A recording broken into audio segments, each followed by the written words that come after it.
ഈ വീഡിയോയിൽ നമ്മൾ എങ്ങനെയാണ് ചണനാര്, അതായത് നമ്മുടെ ജൂട്ടില്ലേ, അത് മാനുഫാക്ചർ ചെയ്യുന്നതെന്നാണ് നോക്കാൻ വേണ്ടിയിട്ട് പോകുന്നത്. അപ്പോൾ അതിന് വേണ്ടിയിട്ട് ഈ ഒരു പ്ലാന്റ് ആണ് അവർ യൂസ് ചെയ്യുന്നത്. അതിന് നമ്മൾ കോറസ് പ്ലാന്റ് എന്നൊക്കെ പറയും. അപ്പോൾ അത് ഫസ്റ്റ് ഒരു വെള്ളത്തിലിട്ട് അഴുകിപ്പിച്ചെടുക്കുകയാണ് ചെയ്യുന്നത്. അത് കഴിഞ്ഞ് അതിലുള്ള അതിൻ്റെ തൊലിയാണ് ഇവരിങ്ങനെ വേർതിരിച്ചെടുത്ത് കെട്ടുകെട്ടായി കൊണ്ടുപോയി വെയിലത്തിട്ട് ഉണക്കി. അപ്പോൾ അന്നേരത്തേക്ക് അത് നാരുകളായിട്ട് മാറിയിട്ടുണ്ടാവും.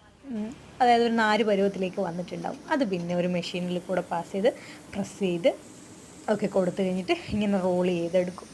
അപ്പോൾ നമുക്ക് അവൈലബിൾ ആയിട്ടുള്ള ഹാർഡായിട്ടുള്ള നാരുകൾക്ക് എക്സാമ്പിൾ തന്നെയാണ് ഈ ഒരു ചണം എന്ന് പറയുന്നത്. അതേപോലെ തന്നെ ഇത് എക്കോ ഫ്രണ്ട്ലി ആണ്. പിന്നെ പ്ലാസ്റ്റിക്കിൻ്റെ യൂസൊക്കെ നമുക്ക് കുറയ്ക്കാൻ വേണ്ടിയിട്ട് പറ്റും. എങ്ങനെയാണെന്ന് വെച്ചാൽ ഇതുകൊണ്ട് നമുക്ക് ബാഗ് പോലെയുള്ള സഞ്ചികൾ പോലെയുള്ളവ ഉണ്ടാക്കാൻ വേണ്ടിയിട്ട് പറ്റും.